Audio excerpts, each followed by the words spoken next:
Hello friends, welcome to నైజ్ వంటలండి. Morning లేస్తే చాలు మనం ఆఫీస్‌లకన్నీ బిజీ అయిపోతుంటాం. సో, అలాంటప్పుడు మనం టైం సేవ్ చేసుకోవడానికి చూస్తుంటాం కదా! అలాంటప్పుడు ఇలాంటి బ్యూటిఫుల్ టిప్స్ అనేవి చాలా యూజ్ అవుతాయన్నమాట.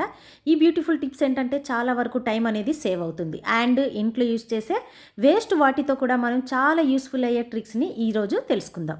సో, మరి ఇందులో వచ్చేసి మొదటి టిప్ ఏంటంటే, ఇక్కడ ఇది చూస్తున్నారు కదా! ఎంత జిడ్డుగా మనకు కనిపిస్తుందో. నెయ్యి వచ్చేసి నేను ఇంట్లోనే ప్రిపేర్ చేస్తాను. నేనే కాదండి, చాలామంది ఇంట్లోనే నెయ్యిని ప్రిపేర్ చేస్తూ ఉంటారు.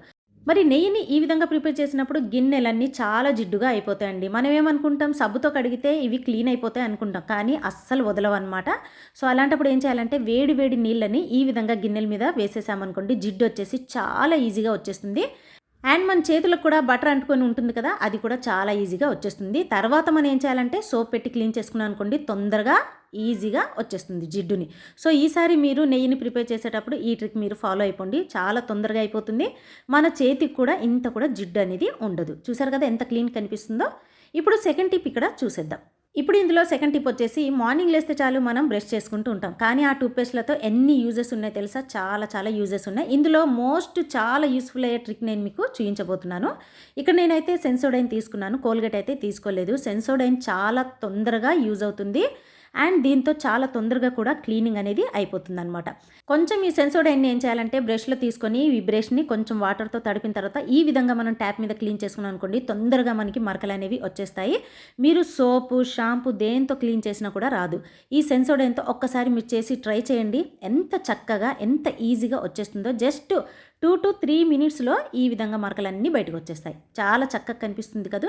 సో, ఈసారి మీరు తప్పకుండా ట్రై చేయండి. నెక్స్ట్ టిప్ ఏంటో చూసేద్దాం. ఇక్కడ ఐస్ క్రీమ్ బాక్సెస్ కనిపిస్తున్నాయి కదా! ఐస్ క్రీమ్ తెచ్చుకున్న తర్వాత ఈ బాక్సెస్ని పారేయకుండా దీంతో చాలా మంచి యూజెస్ ఉన్నాయన్నమాట. చాలా వరకు ఐస్ క్రీమ్ తిన్న తర్వాత మనం బాక్సెస్ అన్నిటిని మనం పారేస్తూ ఉంటాం. ఆ బాక్సెస్తో చాలా యూస్ఫుల్ అయ్యే టిప్స్ని ఇంట్లో ఈజీగా మనం ప్రిపేర్ చేసేసుకోవచ్చు. అది కూడా వేస్ట్ అవ్వకుండా చేసుకోవచ్చు అనమాట. ఐస్ క్రీమ్ బాక్స్ తీసుకొని ఆ మూత మీద చిన్న హోల్స్ అనేవి పెట్టేసుకోవాలి. ఈ హోల్స్ వచ్చేసి ఒక 10 to 15 వరకు పెట్టాలి.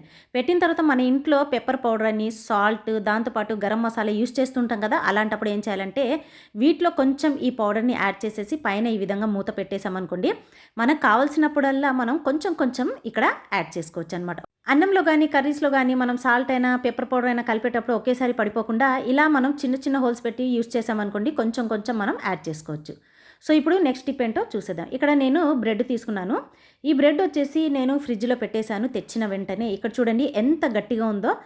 అలా అని మనం దీన్ని తీసి బయట పెట్టేసామనుకోండి, అది నార్మల్ స్టేజ్కి రావడానికి చాలా టైం అనేది పడుతుంది. అప్పటికప్పుడు వెంటనే మనకు కావాలనుకున్నప్పుడు ఏం చేయాలంటే ఒక గిన్నెలో వేడి వాటర్ని ఈ విధంగా మనం పెట్టేయాలి. పెట్టేసిన తర్వాత పైన మూత పెట్టేయాలి. దానిపైన ఈ విధంగా బ్రెడ్‌ని పెట్టేయాలన్నమాట. వాటర్ వచ్చేసి హై ఫ్లేమ్ మీద పెట్టేసి బాగా మరుగుతుండాలి. అప్పుడే మనకి ఇది ఒక 2 to 10 మినిట్స్‌లో ఈజీగా అది నార్మల్ స్టేజ్‌కి అనేది వచ్చేస్తుంది. పిల్లలైతే ఒక్కొక్కసారి చాలా మారం చేసేస్తారు. అప్పటికప్పుడే ఫ్రిడ్జ్ నుంచి తీసి వాళ్ళకి బ్రెడ్ ఇచ్చేయాలని. సో, అలాంటప్పుడు అర్జెంట్‌గా మీకు కావాలనుకున్నప్పుడు ఈ విధంగా మీరు ట్రిక్ ఫాలో అయిపోతే చాలు, తొందరగా మీకు రిజల్ట్ అనేది కనిపిస్తుంది. ఇప్పుడు ఐదో టిప్ ఏంటో చూసేద్దాం. ఇక్కడ కనిపిస్తున్నటువంటి ఈ చపాతీలో కొంచెం మనం కోల్గేట్‌ని యాడ్ చేసుకుంటే చాలు, అద్భుతమైన రిజల్ట్ అనేది కనిపిస్తుంది. మరి ఈ చపాతీ ఏంటంటే నేను నైట్ ప్రిపేర్ చేసి పెట్టానన్నమాట. ఇందులో ఈ చపాతీ మొత్తం మనం తీసుకోవాల్సిన అవసరం లేదు. ఇందులో జస్ట్ కొంచెం పీస్ ఉంటే మనకి చాలు. ఇక్కడ కనిపిస్తున్నటువంటి ఈ చిన్న పీస్ ఉంటే చాలు. ఈ చిన్న పీస్ నేను తీసుకొని దీని మీద కొంచెం కోల్గేట్‌ని యాడ్ చేశాను. యాడ్ చేసి మనం ఏం చేయాలంటే ఇక్కడ కనిపిస్తున్న ఈ మిర్రర్ ఉంది కదా, దీని మీద పెట్టేసి మనం క్లీన్ చేసేసుకోవాలి. క్లీన్ చేసేటప్పుడు కొంచెం వాటర్‌ని యాడ్ చేసేసుకోవాలి. ఈ విధంగా ముందుగా మనం క్లీన్ చేసుకున్న తర్వాత కోల్గేట్‌తో తర్వాత ఏం చేయాలంటే క్లాత్‌తో మనం క్లీన్ చేసేసామనుకోండి, మనం దేన్ని కూడా యూజ్ చేయాల్సిన అవసరం లేదండి. జస్ట్ కోల్గేట్‌తోనే క్లీన్‌గా వచ్చేస్తుంది. సో, చూసారు కదండి. ఈరోజు నేను మీకు చెప్పినటువంటి ఈ బ్యూటిఫుల్ ట్రిక్స్ మీకు చాలా యూజ్ఫుల్ అవుతాయని నేను అనుకుంటున్నాను. మీకు కనుక ఈ వీడియో నచ్చినట్లయితే లైక్ చేయండి, కామెంట్ చేయండి. అండ్ ఈ ట్రిక్స్ మీరు కూడా ఫాలో అయిన తర్వాత ఎలా ఉందో ప్లీజ్ నాకు కామెంట్ చేసి ఈ ఛానల్ని లైక్ చేసి సబ్స్క్రైబ్ చేయండి.